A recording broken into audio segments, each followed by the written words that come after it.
Hello everyone, আসসালামু আলাইকুম। Welcome back to my channel. কি অবস্থা সবার, কেমন আছেন? আই হোপ সবাই ভালো আছেন। প্রতিদিনের মতো আবারও একটা ব্লগ নিয়ে হাজির হয়ে গেলাম। তো শুরুতেই একটা কথা বলে নিই, যারা এই মুহূর্তে আমার ভিডিওটা দেখা শুরু করেছেন, প্লিজ একটা লাইক দিয়ে কন্টিনিউ করবেন। আর যারা আমার এই সাদামাটা ব্লগটি একটু হলেও ভালো লেগে থাকে, তাহলে একটা সাবস্ক্রাইব করে আমার পাশে থাকবেন। পরোটা দিয়ে ভিডিওটা শুরু করলাম। তো আজকে পরোটাটা হচ্ছে কি একটু অন্যরকম টেস্ট হয়েছে। যেমন এটাতে আমি হালকা কুসুম গরম পানি দিয়ে মেখে লবণ দিয়ে অল্প একটু চিনি দিছি, বেকিং পাউডার দিছি, ভালো করে মতে কিছুক্ষণ রেস্টের মধ্যে রাখছি। তো এক এক সময় এক এক রকম একটা টেস্ট আসে। মাঝে মধ্যে একটু খারাপ হলে আবার মাঝে মধ্যে অনেকটা ভালো হয়। এতটা সফট হয়েছে আজকের পরোটাটা, সেটা মানে বলার বাইরে। বিকেলেও যে একটা থেকে গেছে, এটা এতটা নরম তুলতুলে হয়ে থাকছে, তো ওটা আমি দেখাতে পারলাম না আর কি। তো ওগুলা আমরা খাওয়া দাওয়ার পর একটা থেকে গেছে। তো এমনিতে আমরা হচ্ছে 4 জন ফ্যামিলি মেম্বার। আমি 8টা 9টায় বানাই ফেলি, কারণ একজন 2টা করে খাওয়ার জন্য আর কি। একটা খেলে তো আর পেট ভরবে না। তো একটা থেকে গেলেও আমি একটা খেয়ে আরেকটা খাইতে পারতেছি না, ওই জন্য একটা দেখে গেছে। দেখতেছি এটা বক্সের মধ্যে একদম নরম তুলতুলে হয়ে থাকছে।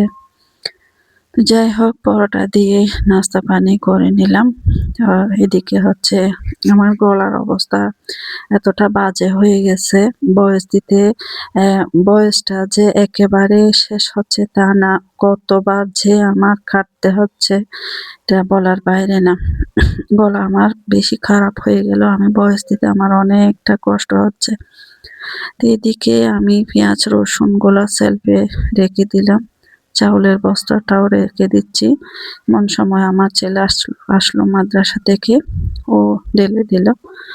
তো এদিকে রান্না বান্নাটাও আমি একদম কমপ্লিট করে নিছি। পরিষ্কার করে ধুয়ে টুয়ে রাখছি এক পাশে। এগুলা করে আমি রান্না বসাই দিব আর কি। তো এই তো বেলকনিতে গাছ রাখছিলাম ফুলে, তো এগুলা আমি একটু সকালে রোদে দিছি। ঘরে বাসার ভিতর আসলে একটু ইয়া হয়ে থাকে, ওই জন্য আমি বারান্দায় বেলকনিতে দিছি। তো ওদেরকেও চিন্তা করলাম, একটু চিনে নিয়ে আসলাম, এনে পরিষ্কার করে ওদেরকেও একটু একটু গোসল করাই দিয়েছি, পানি পাল্টাই দিলাম আর কি। তো এইটাতে মাটি নেই অবশ্য, এগুলা পুঁতি, এগুলা পানি ফেলে আবার পানি দিয়ে দিচ্ছে আর কি। পাতাগুলো একটু দোলা পড়ছে, এগুলো একটু একটু করে মুছে দিচ্ছে। অনেক সুন্দর গাছটা আসলে, এটার নাম আমি জানি না, তো আপনারা জানেন কিনা জানি না। তো হয়তো অনেকে বলবেন গাছ আছে নাম জানেন না। আসলে সত্যি কথা বলতে কি, আমার এটা আমার না, এটা আমার ননদ আমাকে দিছে। আমি ওদেরকে একটু টেক কেয়ার করতেছি। আসলে যে যেটার প্রতি ইনভলভ থাকে সব সময়, সেটার প্রতি একটু এক্সপেরিয়েন্স থাকে। যেহেতু আমার ছিল না, বিদায় হঠাৎ করে আমাকে দিছে এগুলা। তো নাম বলছিল বাট মনে নাই আর কি। অনেক এদের নামগুলো মানুষের মতো অনেক কঠিন কঠিন নাম, মানুষের থেকেও, মানুষের নামের চাইতেও গাছের নাম অনেক কঠিন। যাই হোক, সব সময় যেহেতু এগুলো আমার কাছে থাকবে, হয়তো নামটাও একদিন জেনে যাব। তো এই পাতাগুলো অনেক সুন্দর আসলে, দেখতে অনেক, মানে ছোট ছোট গাছগুলা দেখতে অনেক ভালো লাগে। তো এগুলোতে হচ্ছে মাটি আছে, তো এই মাটি গুলা শুকায় গেলে আমাকে পানি দিতে বলছে আর কি আপু। তো আমি অনেকবার দেয়া হয়েছে, বাট আজকেও একটু দিয়ে দিচ্ছি সবগুলোতে। তো নিচে ইয়াগুলো পরিষ্কার করে দিচ্ছি, যত্ন করলে আসলে ইয়া হবে। আর যেহেতু আমি এগুলো আমার গাছ, মানে এরকম আগে ছিল না বিধায় আমি জানি না, তো চেষ্টা করতেছি আর কি। তো এটাও আমি পানি পাল্টাই দিয়েছি, অনেক দোলা পড়ছে পাতাগুলা। তো এগুলো একটু একটু করে মুছে দিচ্ছি। অনেক সুন্দর পাতাগুলা। এই তো এগুলাকেও ক্লিয়ার করলাম, করে ধনিয়া পাতাটা আমি স্লাইস করে নিচ্ছি। সবজিতে দিব, মাছে দিব। এদিকে ভাত বসাই দিছি, আর এক পাশ দিয়ে দুধ দিছি জাল হওয়ার জন্য। এগুলা হতে থাক। এদিকে আমার রান্নাটাও অলরেডি শেষের দিকে। সবজিটা কষানো হয়ে গেছে, এখানে আমি পানি দিয়ে দিব। রান্না বান্না শেষ করে অলরেডি শেষের দিকে। তো ধনিয়া পাতা দিয়ে আমি নিয়ে ফেললাম। এই তো মাছটা অলরেডি হয়ে গেল।